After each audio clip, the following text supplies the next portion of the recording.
životné prostredie, starostlivosť, sociálna starostlivosť, cesty, komunikácie, služby občanom, ktorí chodia na mestský úrad a tak ďalej. Tuto ja by som sa chcel spýtať takú prvú úvodnú otázku. Nebudeme to nejak zvlášť moderovať, kto má záujem odpovedať, tak ja mu hneď dám aj potom mikrofón, alebo ho tu hneď môžeme dať. Musíme zapnúť. Pani inžinier.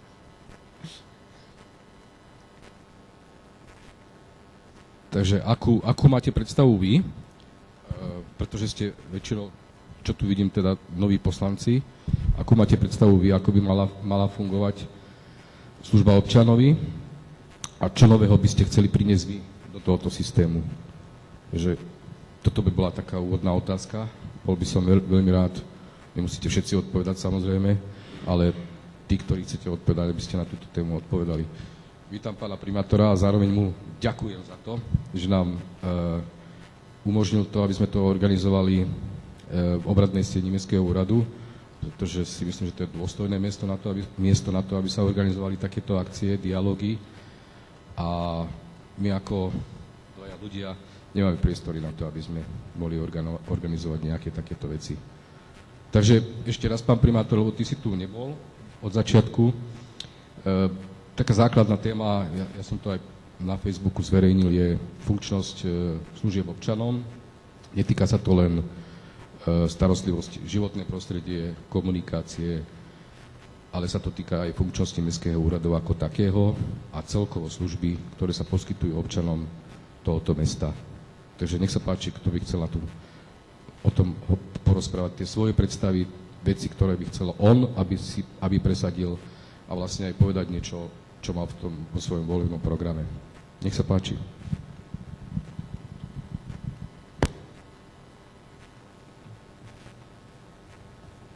Sa nehlási?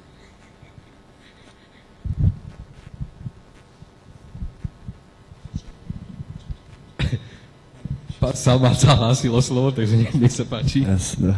Ďakujem pekne. Dobre, takže nový dialog vnímam veľmi pozitívne. Ďakujem veľmi pekne za pozvanie. Naozaj oceňujem takúto možnosť konfrontácie. Tiež ma mrzí to, že ľudia nie sú. Sú veci, ktoré sú naozaj dôležité a to je hlavne vzťah ten poslanec-občan. Je veľmi ťažké tých ľudí možno dostať sem. Hej. Každý si je vedomý toho, že by bolo fajn, keby ich tu bolo čo najviac, aby sme naozaj to, čo možno všetci vnímame na Facebooku, alebo teda aspoň väčšina z nás, aj tie možno veľké množstvo kritík, alebo teda tých negatívnych informácií, lebo tých je viac ako tých pozitívnych, čo je, si myslím, minimálne na diskusiu tvárou tvár a nie cez Facebook. A ja sa určite budem snažiť minimálne tých ľudí, ktorí budú takýmto spôsobom komunikovať, dostať sem na nejaké tie stretnutia, aby sme teda tie racionálne názory pretavili v prospech mesta. Takže ja ďakujem zatiaľ, budem ako nováčik sa snažiť najskôr počúvať, vždy to hovorím, takže určite vyhodnotím si svoje veci a potom teda budem viac aktívny. Ďakujem pekne. Ďakujem pekne pánovi Salmovi. Dovolím si bez titulov, všetci ste tu nejakí titulovaní, takže budeme sa oslovať bez titulov. Nech sa páči, kto ďalší by chcel na túto tému hovoriť.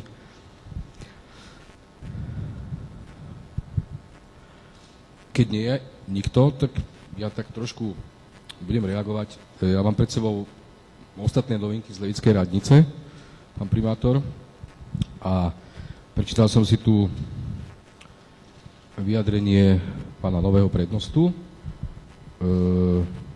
že chce byť veľmi proklientsky orientovaný. A na strane ďalšej zmena úradných hodín. Okrátenie o jeden deň úradných hodín menej. To by som sa chcel spýtať. To znamená, to je to proklientské orientovanie? To je to, že ideme ústretí občanom, že ešte im bereme jeden deň z stránkového dňa? Ja viem, poznám tvoje argumenty, pán primátor, že je to na daňovom o referáte, že sa tam jedná o dane, miestne dane a tak ďalej, ale To asi nie je rozhodujúce v tomto smere, že či sú to veci nárazové alebo také, ale od 2. februára do 30. apríla budú občania okratení o jeden deň stránkoví. Takže nemyslím si, že to je celkom pro klientské. Nech sa páči.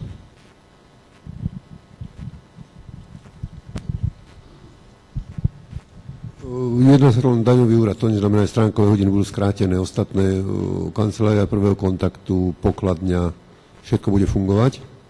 Pokladňa bude fungovať, kancelária prvého kontaktu bude fungovať. Tento výpadok požiadalo aspoň toto oddelenie pani Holexovej z dôvodu inštalácie nového softveru, čiže keď by oni aj tak prijímali stránky, aj tak by mali problém. Prechádzame na nový informačný systém, tak je to z dôvodu rekonštrukcie softveru výpočtovej techniky. Ale ostatné nemyslím, že to je skrátenie stránkových hodín len na tomto oddelení, len tohto oddelenia sa to týka. Výmery a všetko ostatné, platby občanom, návšteva úradu je tak, ako bola. Tu asi nemá význam nejak polemizovať. V poriadku. Len sa to mohlo napísať, že Mestský úrad prechádza na nový software, aby tí ľudia nemali taký pohľad. Z toho dôvodu je to preklápanie nového softveru. Momentálne ja. Ale ja vravím, že ostatné tie zložky úradu fungujú normálne. Nech sa páči, niekto ešte? Pán doktor Krtík. Prvýkrát. Pán Krtík.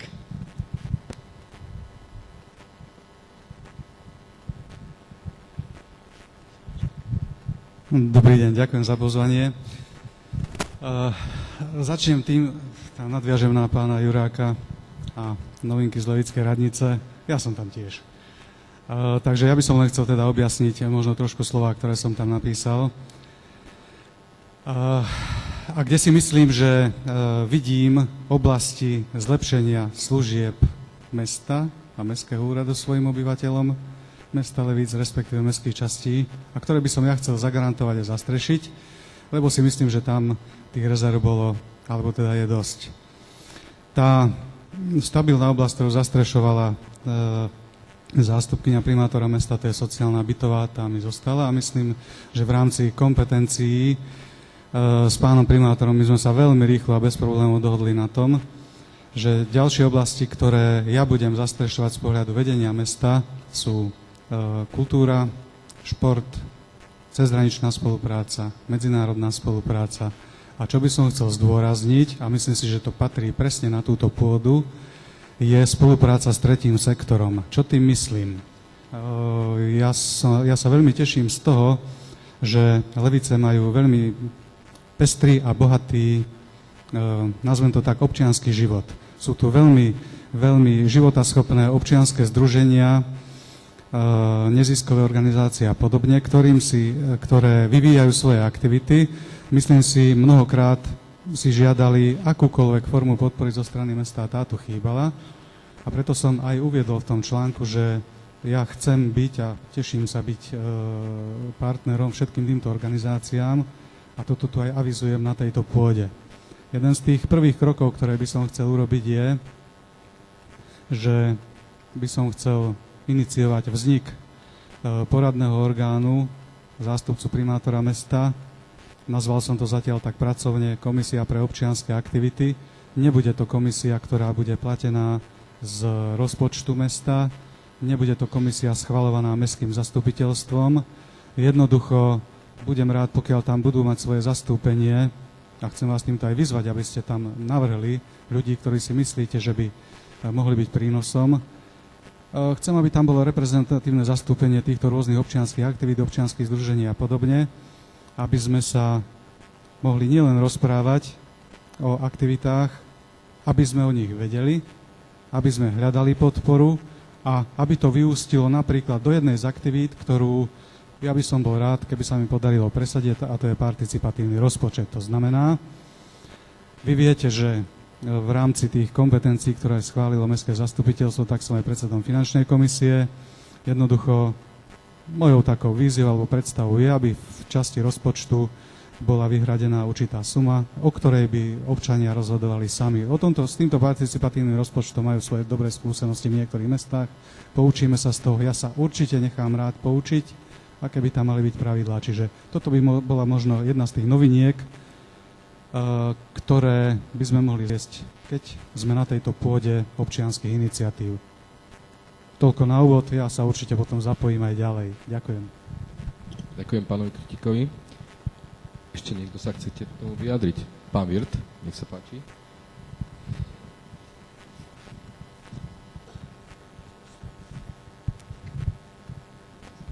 Ďakujem pekne. Vierte Eugen, predseda občianskeho združenia Revicky. Len preto som si zobral mikrofón, lebo hneď potrebujem reagovať na to, s tým, že ja už môžem ísť domov. Ďakujem pekne. Keď toto bude splnené, tak my budeme určite spokojní a sme nápomocní, budeme nápomocní. A prvý sa hlásim do tej komisie. Ďakujem. Pán Bartoš, ešte postupne prichádzajú ľudia, tak chcel by som ešte nejaké veci spresniť, aby to bolo jasné, že o čo nám tu ide.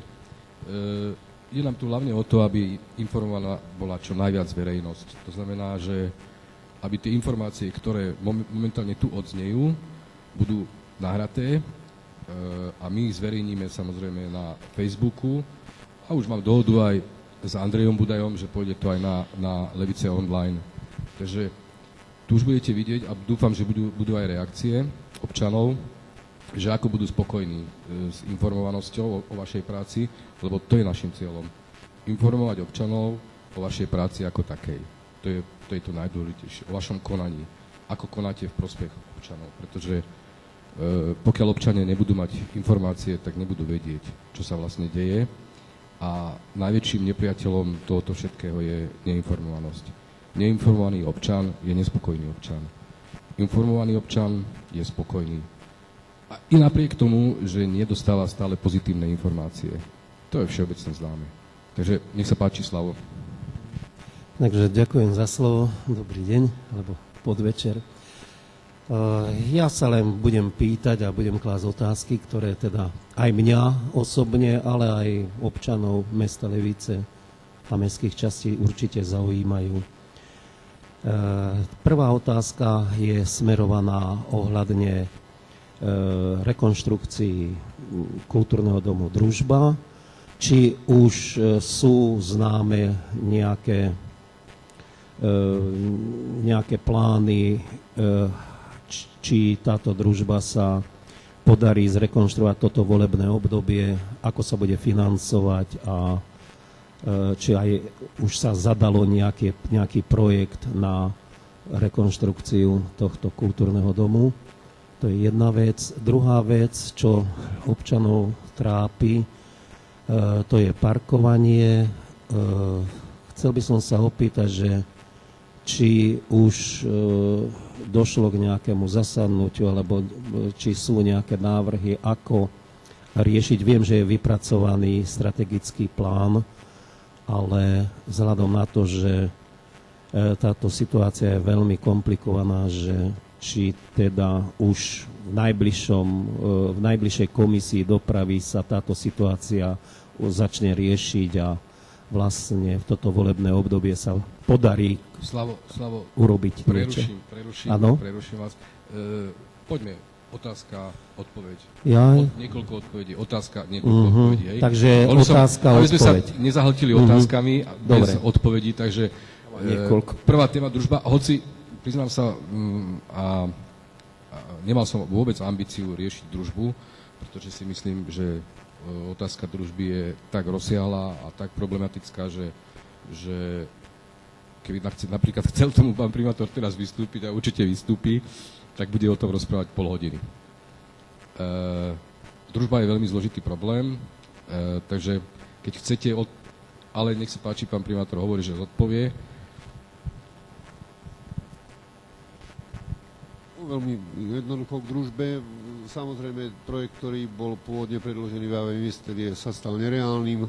AVM má samotná problémy s tým, že my sme už v októbri minulého roku spravili súťaž architektonickú na predkladanie návrhu na rekonštrukciu družby. Už zasedala aj komisia, ani jeden z návrhov nám v Rade architektov, tak to poviem, neprešiel. neboli, tak robíme druhé kolo, teda začneme robiť druhé kolo na rekonštrukciu. Čo sa týka financovania, tak je tam viacero možností. Ísť z programu RIUS, ísť z programu IROP.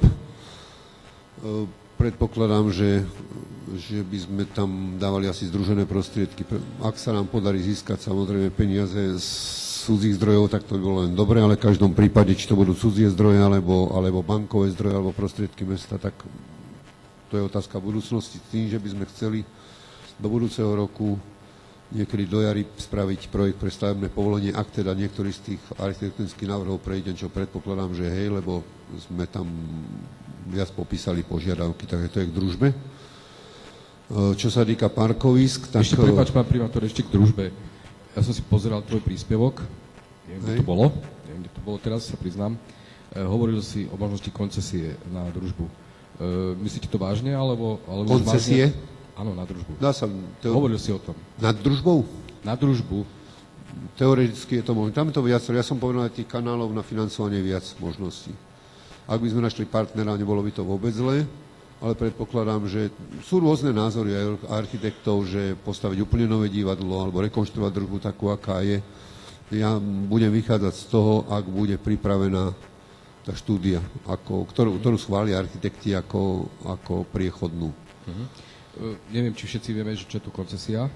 Keby náhodou ste chceli niekto vedieť o tom ešte, neviete. Tá koncesia, pán Jurák sa v tom vyzná, tá koncesia hovorí, tu napríklad ja som navrhoval využiť aj pri budovaní parkovisk, respektíve pri rekonštrukcii verejného osvetlenia existujú koncesné obstarávania alebo koncesia, takže je to podľa môjho názoru dobrá cesta k získaniu finančných prostriedkov. No, mesto Levice už sa pokúšalo robiť, je to jedna forma verejného obstarávania aj, koncesia. Pokúšalo sa už robiť koncesiu a bolo to na Žižkovej kasárne. Asi neviete všetci, boli sme veľmi neúspešní, pretože nenašli sme investora, ktorý bol ochotný spolu s mestom ísť do tejto investície. Mesto ponúkalo pozemok a všetky stavby, ktoré boli na tých pozemkoch umiestnené. A dávali sme 30 rokov na užívanie, 30 rokov podielanie sa na zisku investora a mesta podielom vloženým do celkovej investície. Neboli sme úspešní, ale si myslím, že už v dnešnej dobe je situácia trošku inde a myslím si, že tá družba je ideálna na koncesiu a nie s jedným investorom, ale s niekoľkými investormi. Tu dať priestor levickým investorom, ktorí by chceli tie priestory aj užívať a dávať ich aj prospech verejnosti. Ďakujem pekne. Ešte chcete niekto? Ešte k parkoviskám by som... Parkoviska, nech sa páči. Vidíte, spracovaná tá koncepcia strategickej dopravy v meste Levice, je to vlastne štúdia, ktorá hovorí o umiestnení 1600 nových parkovacích miest, vybudovaní, respektíve úpravou tých, čo existujú. Táto myšlienka už je stará zhruba 6-7 rokov, s tým, že ten prvý ohlas verejnosti bol veľmi negatívny, lebo bola postavená na princípe koncesie, kde každý, kto bude parkovať v meste Levice, bude platiť za svoje miesto. Samozrejme, každé auto bude mať bývajúceho človeka v Leviciach, či už prechodným alebo trvalom pobyte, by mal vyčlenené pre svoju ešpezetku aj pre 2 autá parkovacie miesto. Tá predpokladaná cena, aby sa nám vrátili tie peniaze do 10 rokov, bola vyrátaná zhruba na 10 až 12 eur mesačne, čo je pomerne značné a narazili sme na odpor verejnosti, ak si pamätáte tie stretnutia na okresnom úrade. Tam bolo pomerne veľa ľudí a ohlas to nemalo pozitívny. V tým, že v súčasnosti... Áno? To je to rezidentské parkovanie, myslíš toto, alebo niečo iné? To je tá koncepcia parkovania. Bola na tom postavená. Ale toto parkovacie miesta za 12 eur, to rezidentské, ktoré... Áno, rezidentné parkovanie. Rezidentné parkovanie, to má ľudí bývajúcich v danom... Týkalo sa hlavne sídlí, my sa snažili riešiť tam, kde je to najkritickejšie. V súčasnosti sa situácia trošku zmenila, lebo viete, sme sa pustili v rámci koncepcie, sa vybudovalo to parkovisko Stred, ktoré je za okružnou, alebo za Rozkvetom, tak to poviem. Na rok 2015 máme nejaké parkoviska na Dopravnej, 3 až 5. To je tiež v rámci koncepcie, to je také menšie. Potom je parkovisko P.O. Hviezdoslava pod hradom, to je tu v centre. Parkovisko svätého Michala by sa malo upravovať a vstúpili nám do hry v rámci tejto výstavy parkoviska aj súkromní investori. Prvý súkromný investor ide, čo už malo byť v lani. Vlastne začatá tá stavba v marci, posunulo sa to o rok, lebo pôvodný majiteľ projektu odpredal celý ten projekt inej spoločnosti, ktorá už jednala na meste zhruba pred 3 týždňami, oznámila začiatok výstavby na marec 2015. To znamená, trošku bude neporiadok, väčšina sídlisku Vinohrady s tým, že sa rozhodli stavať 212 garáží, garážový dom, kde môže byť umiestnených 212 automobilov. Tam ja vidím trošku riziko. Skôr ako začnú stavať, podmienkou stavebného povolenia vybudovať náhradné dočasné parkovisko na Hlbokej, smerom na výjazd na družstevnú po ľavej strane za tým cyklistickým ihriskom malým, tak tam by sme chceli nahradiť tie parkoviská, ktoré zaberú, aj o niečo viac, ako ktoré zaberú výstavbou. Predpokladám doba výstavby, ktorú ma ubezpečovali, je 9 mesiacov, takže v podstate do konca roka, január, február 2016 by mohli začať prenajímať tieto garáže. Pre vašu informáciu vám za prvé pýtal na cenu a či sú schopní naplniť, tak mesačný nájom tejto garáže bude 50 €. Tvrdia, teda takto máme, že vtedy majú vyrátanú slušnú návratnosť. Upozornil som ich na ten problém, že by si mali prv urobiť marketing nejaký a spýtať sa na Vinohradoch, či budú mať 212 záujemcov. Na tom istom mieste, kde bude dočasné parkovisko vybudované, tak tam je vlastne v rámci koncepcie zakreslené parkovisko, ktoré malo budovať mesto. Ak by sa zaplnilo 212 garáží, tak by nám to pomohlo, lebo vlastne toľko tam chýba. Zhruba 200 parkovacích miest malo vzniknúť tam za tým ihriskom, kde bude dočasné parkovisko, ale keďže oni nám postavia 200, tak možno, že my tam spravíme nejakých 30-40 miest a Vinohrady mali byť pokryté, ak teda budú mať záujem o tie garáže. To je závažný krok. Zhodou okolností dnes sme tu mali pána Zachera, kde po 2,5 roku sa nám podarilo dohodnúť sa predbežne s kuferátom, bývalým kuferátom, už je kuferát predaný. V súčasnosti majú sídlo v Viedni, táto nová firma anglická, kde by nám boli ochotní odpredať pozemok vjazd na Rybníky 5 vpravo. Oni to majú celé vykúpené, aj keď je ohrada za kuferátom spravená, ale už vlastnia pozemky až po vlastne bývalú sadku, alebo terajšiu sadku, teraz je tam už nejaká stanica technické kontroly. Čiže tam, to sú dve najkritickejšie miesta, ktoré by sa mali stať prioritou. Takže sa nám podarilo dohodnúť, máme teraz s geodetom si vymerať, koľko potrebujeme na ten príslušný počet parkovacích miest. Tam je to 186 parkovacích miest by malo vzniknúť na prijazdovej ceste v 5 vpravo. Sú ochotní teda nám to po 2,5 roku odpredať. Dovtedy neboli ochotní vôbec. Musí to byť, aj tam by sme radi pustili súkromného investora, ale táto spoločnosť súhlasí iba s partnerom mesto. Boli za nimi už súkromníci, ktorí tam chceli stavať zrejme garážové domy. Oni chcú mať partnera iba mesto, či odpredajú to iba mestu. Potom, ako bude ukončený, potom sa pustili do projektu. Predpokladám, že ak tento rok pôjdu Vinohrady, bude tamto náhradné parkovisko dočasné, tak Vinohrady mohli byť vyriešené a v budúcom roku by mohli ísť Rybníky 5. To sú také najkritickejšie miesta. Ďakujem, pánu primátori. Tam sa vzadu hlásil potom ešte k tomu. Poprosím do mikrofónu